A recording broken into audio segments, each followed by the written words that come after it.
No. Just... no. No. No. No.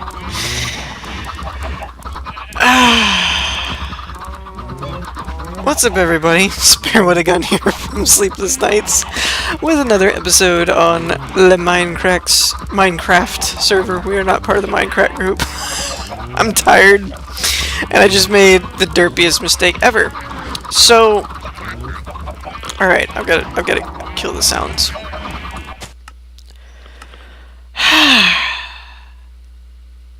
Okay, so basically, since this is now like a dedicated server, this chest here had gotten full of eggs, and I was waiting for the sheep so I could get more wool, so I could get more emeralds, because I need emeralds to buy redstone so that I could use the redstone to basically do what this episode's going to be about.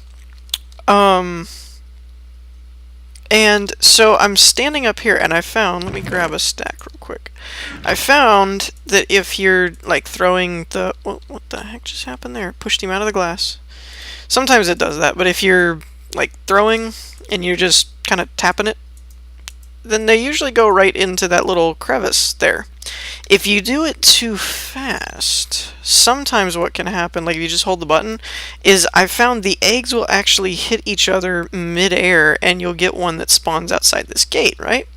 So I'm like tapping away, you know, just clickety-click, and I was watching YouTube while I'm just spamming the chickens, and I accidentally pulled down and right-clicked after doing, about half of this chest. Hence all of the chickens everywhere. And it opened the gate. And literally there was a pause where it was like this slow motion, you know, like, you know, because they're all staring at me and they're not moving, and I'm like running towards the gate to try and close it. And then this happens. They all just come flooding out. But, on the bright side, the two pros are, if I just let them grow up, I can just kill them. And two, is that, with the sounds off, they're not really that annoying, actually. And it doesn't seem to be lagging the server too bad. I was expecting that all of them running around everywhere would kind of lag up my game. Apparently not, because I'm running a solid like 30-some frames while recording.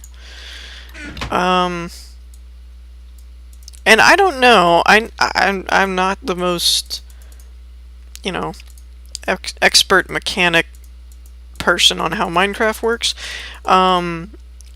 I know that they're glitching when I'm throwing them in here, because every once in a while I'll see an egg go through this glass block back here, this one, right there. Or like you saw a minute ago, a chicken will pop up but fall off the other side. I don't really know why. I guess it's because it's glass, that if I broke the glass, maybe, I don't know, maybe it would keep them from doing that. I don't know. So if you have any ideas on that to keep them from glitching through, or maybe that's just the egg throwing mechanic, either way, either or, let me know. The other thing, I'm kind of disappointed in this villager right here. He was my hope, my saving grace, because each villager type, I don't know if I've covered this before, but each villager type has a certain number of traits that they can do. And librarians, which are these blue guys in Sphax, are actually, I think, one of the lowest.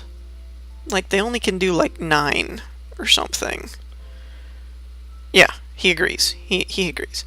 So if you count this with... basically, for those of you that don't know, I've been trying to get either a librarian or one of the brown Jawa-looking farmers, the typical, most common villager, to end up being what Dockyam has kind of coined a perfect trade villager, or an infinite trade villager. And it basically means when they get to... Okay, so again, I may have explained this, but you see how this has an X through it, like you can't trade anymore. When you get to the end, their last trade can always be done. If it can't, you back out, they do a little sparkly sparkle, and then when you go back in, it either reset everything and changes some of the values, or you get a new trade. Well, when you get to their last trade, there are no more trades for them to get. So if their last trade is something that, like, I can give you wheat, or in this case paper. Wheat and paper are what I'm looking for because they're the two easiest things to farm that they'll accept. Like, obviously carrots or potatoes would be just easy, but they don't take those. Fish aren't bad, but then you have to go cook them and blah blah blah blah. So paper and wheat are the two easiest at the moment. I do have, it might be an episode or two from now, because I have basically three. Well, okay, I'm getting sidetracked. So basically, I was hoping he'd have paper as his last trade, and remember I said they have 9. So 1, 2, 3, 4, 5, 6, 7, 8. I'm not happy.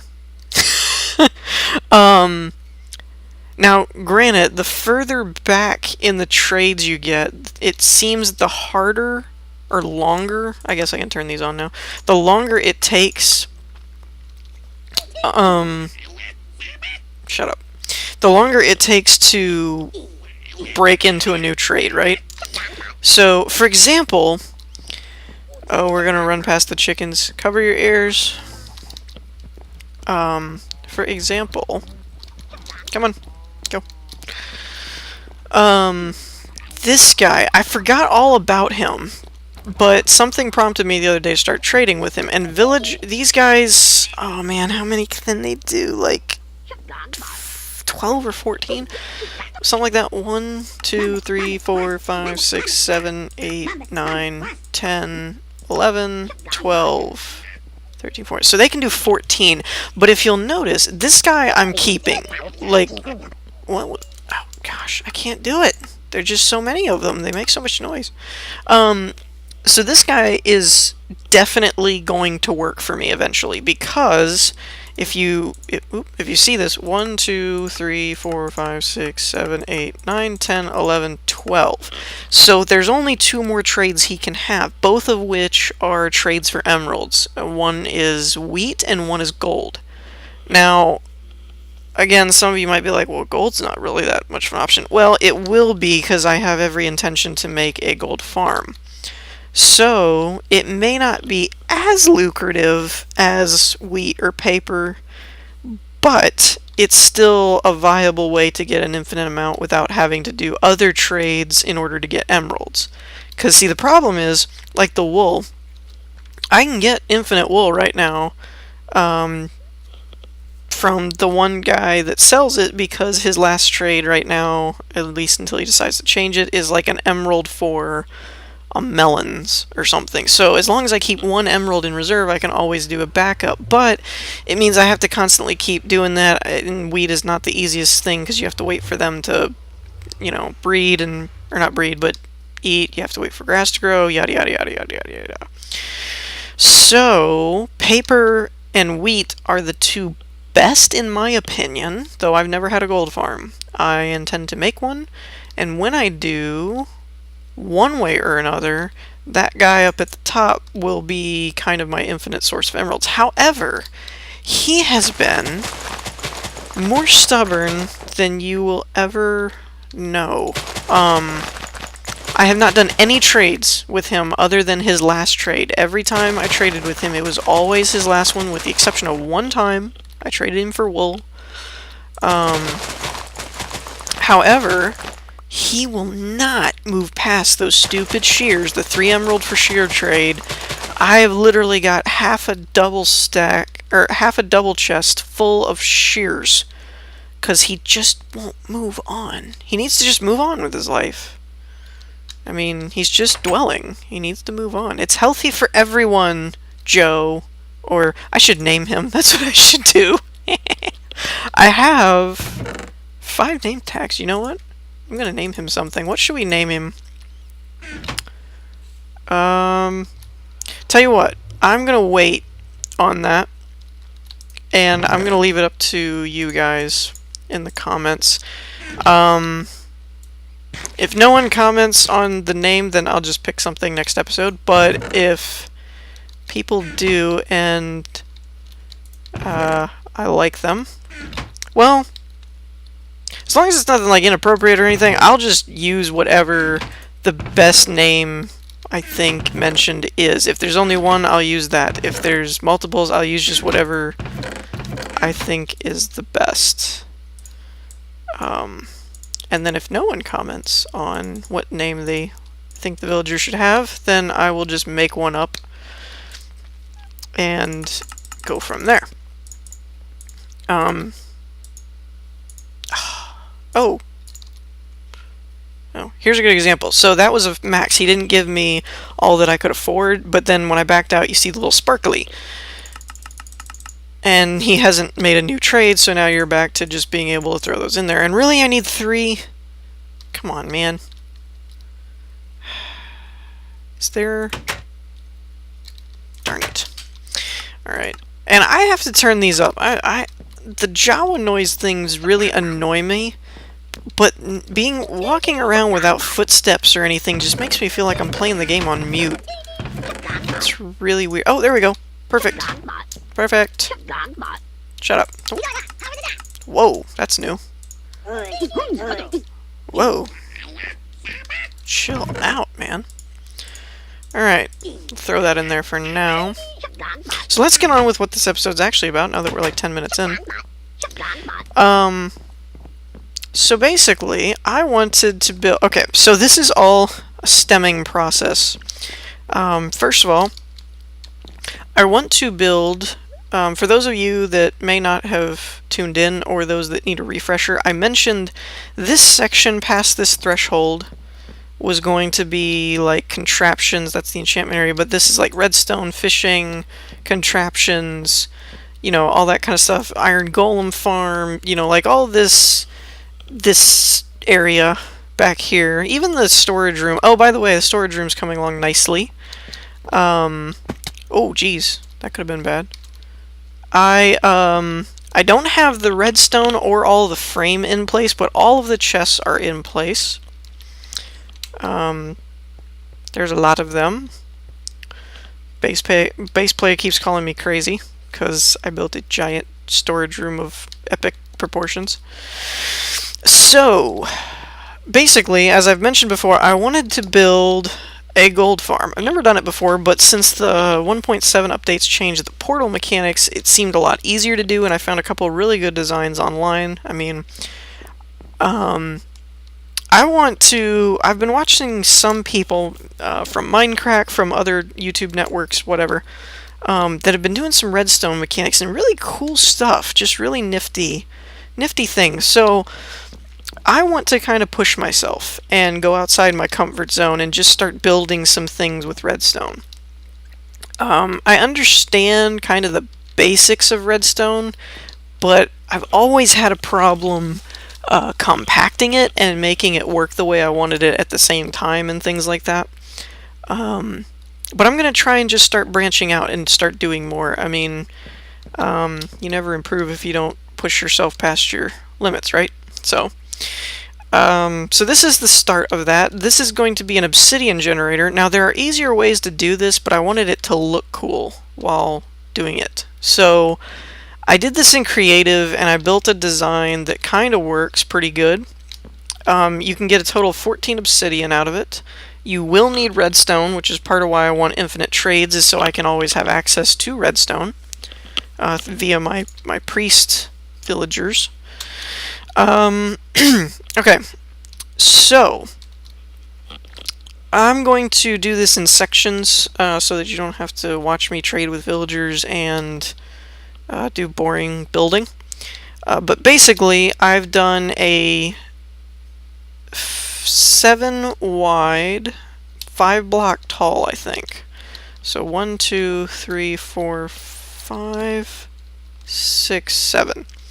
So yeah, it's 7 blocks wide, and I believe 1, 2, 3, 4, and 5 there. But then it will go a little bit taller, so I may have miscalculated by that a little bit. Possibly. So essentially what I've done, and some of you are probably going, you don't need to do all this, you could just use the pistons. Well, I tried that. I mean the repeaters, you don't need the torches and all this inversion and everything. Again, I'm not the best redstoner. I just know the basic mechanics and get things to work, but I'm sure there's a much more compact way to do it. I just wanted it to look neat at the same time and have the right dimensions and aesthetics. So pretty much what I've done, and I don't have enough repeaters yet, that's why I'm trying to make trades with the villagers, is there's torches underneath the pistons. The repeaters power the blocks underneath the torches to invert them. Okay, so basically when you pull the lever, it powers the block below it, which powers this redstone dust, which powers the block below that, powers the repeater, goes into this block, which, because this is attached to the block, it inverts this signal because now that block's powered, so this one will not be. When this is not, it can't power the redstone dust below it, so this dust turns off, which lets these reactivate, allowing the pistons to come back on. And the reverse is also true, that when this comes on, this gets powered, which powers them, and so on. So basically, it's a way to make a line of powered pistons type of thing. Now, again, I understand that you don't need to do it that complicated, but there is kind of a method to my madness when you factor in the aesthetic look that I'm trying to go for, which we will do in a minute. I've got to actually build it up. I don't know if I have enough bricks, so I'm going to kind of build in the frame and everything of how I want it to look, and then we'll be back in a second. Alrighty, so we're basically done. The only things I have left to do are aesthetic type things, like I haven't sealed up all the redstone stuff down here, but I use stained glass here, orange for lava, blue for water, obviously. I thought, because I wanted to work with stained glass, I'd never really used it for anything, and I thought that would be a cool way to do it, just visually. I mean, obviously it's not real necessary, you don't need that if you don't want to, but again, like I mentioned before, I've kind of built this design. I could have made it more compact, but I wanted it to look cool. Obviously I used the brick because of lava. I didn't want it lighting anything on fire. Now, in the comments, let me know.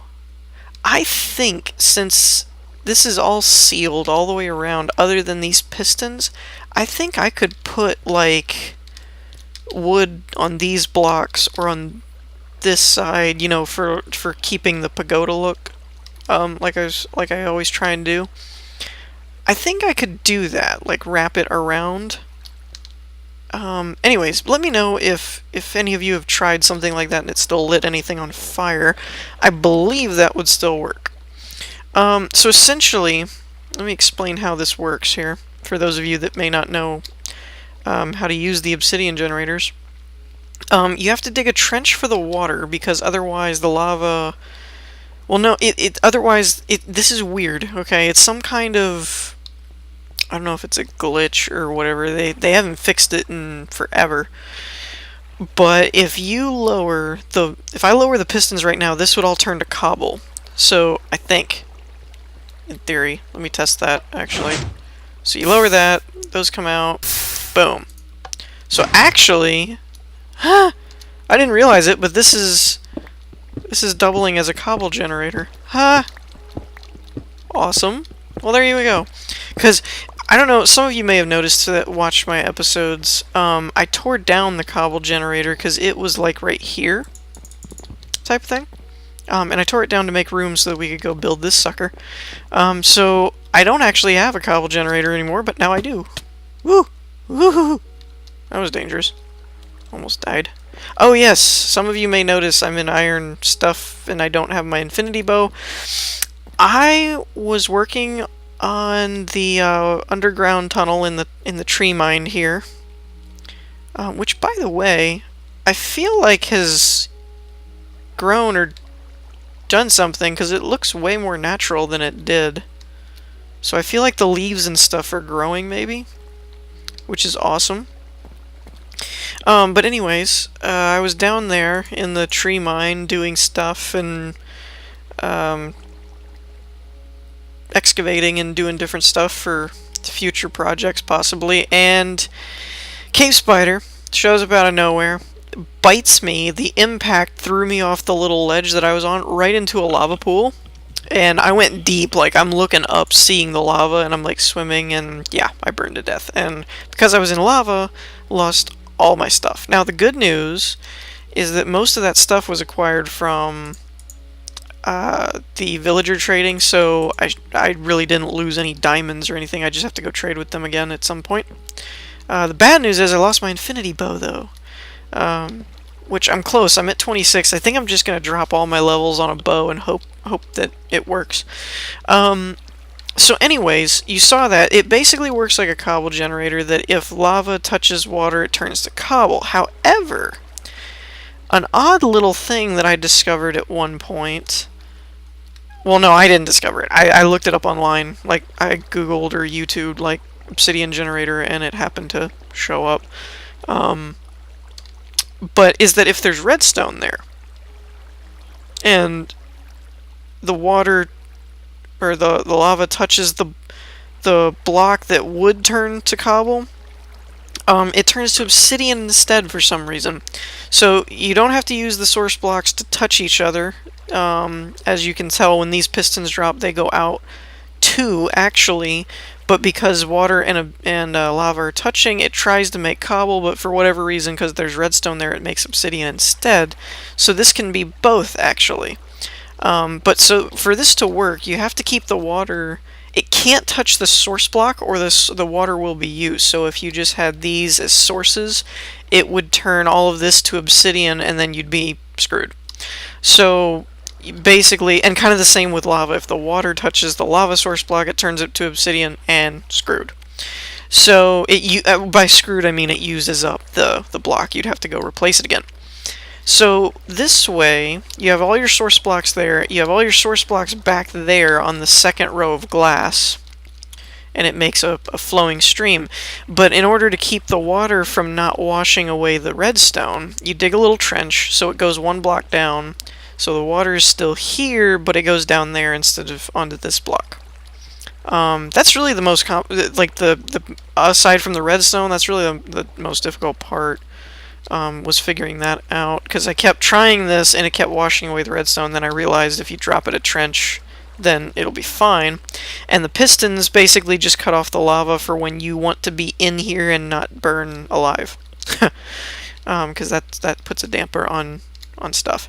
As far as the redstone goes, again, I explained it earlier, but I know there's probably more compact ways to do it. And at one point I tried to do another piston set here, and then, you know, block it off from here and have another lava and water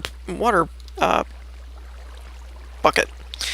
The problem with that was this block would power this piston to, well, it's not really a problem, but it would look jarring. So when I turn this on, all of them go down. When you turn it back on, all of them go up. If there's a block here, because of the redstone dust down here, they'd all drop at the same time, but then this piston would go up and then this one would go up, because with repeaters there's technically a small fraction of a tick delay type thing. So it goes here, drops into these before these got turned off, or on, excuse me. So there was a delay where this one was already powering this block and it had to wait for all these. So in that regard, it was visually kind of screwy, but then also I couldn't put a block here for the trench. This is the trench area, that's why it's dropped down. So I couldn't put a block here because of the torch, and then it rendered it moot because you couldn't have water on this side, so there's no point in having lava over here. And I couldn't put any more at the end, because redstone only goes 14 or 15 blocks and this is the 15th, so it only goes 14. Now, if you wanted to extend this, you could, in theory. I have not tried this. You'd have to probably extend this out a little bit, but you could put like a repeater at the end here, a redstone, and then loop it back around to this block and then keep going type of thing, and put, so you'd go like repeater, redstone, redstone, repeater facing this way, redstone, and then keep going type of thing. But again, you'd have to extend this out, which would change your frame size to like 8, I think, instead of a 7 wide. Totally up to you, if you want to build something like that. And again, I won't, I won't claim this is my design or anything. I mean, I designed this particular one with the glass and all this crap and the redstone mechanics, but the idea of a obsidian generator or whatever is not new or anything. So, but just to show you that it works, proof. You can stop there, go over here, flip it, and the server's been really laggy lately. And boom, it is green because I'm still using the Christmas fax pack. But this way you can get in here and dig it and not burn to death. I didn't actually realize that this was a cobble generator, though. It's kind of a happy accident that now I can do both, which is pretty slick, actually. I'm happy about that, because I was sad I tore down my cobble generator just in case I needed it, but now I don't need it, because this is it, which is awesome.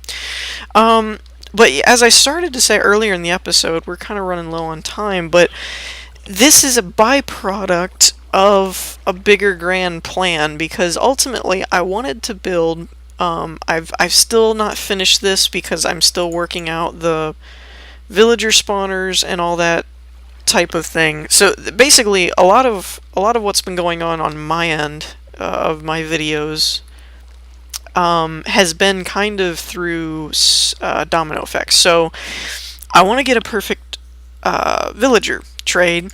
So my spawner is not currently working. So until my spawner is working again, which I have to go through, and I think I have to get rid of all those villagers that are up there except for the ones in those glass cells, and then it'll work again. Because I tried that in a single player copy of the world and then it worked, but I don't want to get rid of them because I'm going to send them over to the golem farm. I don't want to put them in there until I have isolated at least one that's an infinite traitor. He's a traitor to his cause. Now granted, I could send him over there and just make more if it fixes the spawning cell, but if it doesn't, I'm screwed. So I want to keep them around until I get infinite trades. That kind of put the golem farm on hold other than construction, but there wasn't a whole lot of point.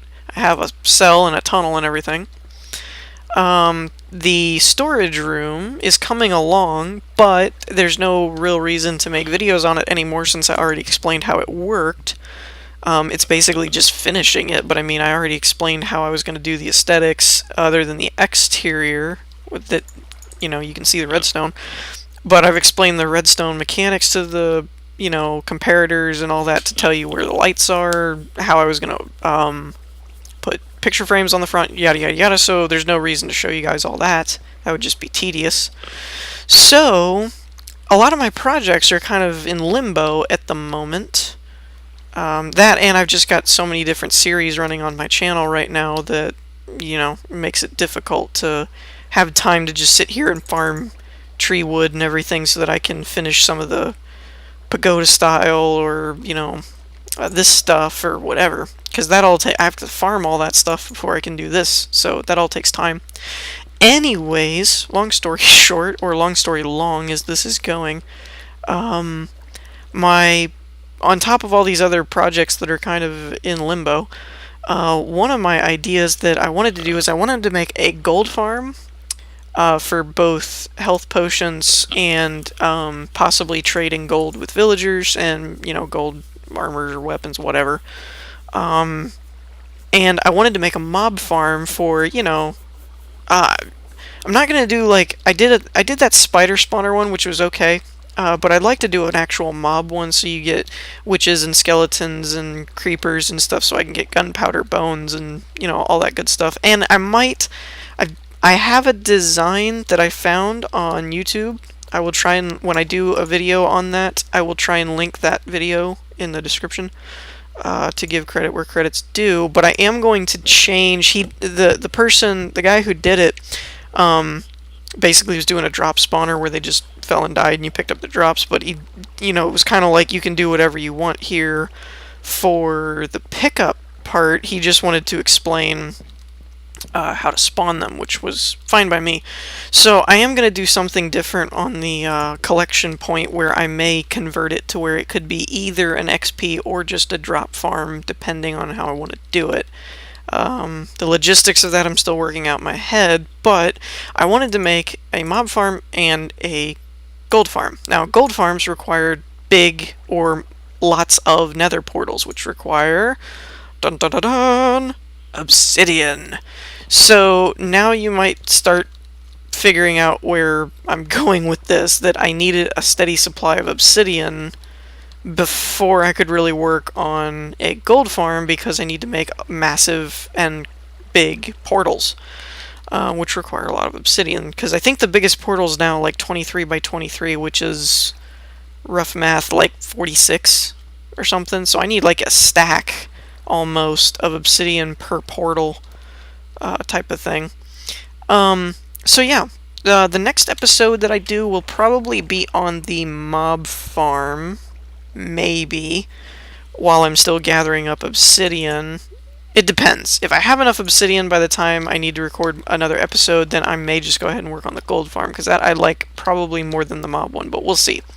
So anyways, so yeah, this is pretty much done. I just have to go through and fill in the rest of the stone slabs, which I'll probably do in between next episode. So I hope you all enjoyed. If you did, please leave a like and or feedback. Let me know what you think, and I'll see you in the next one. Peace!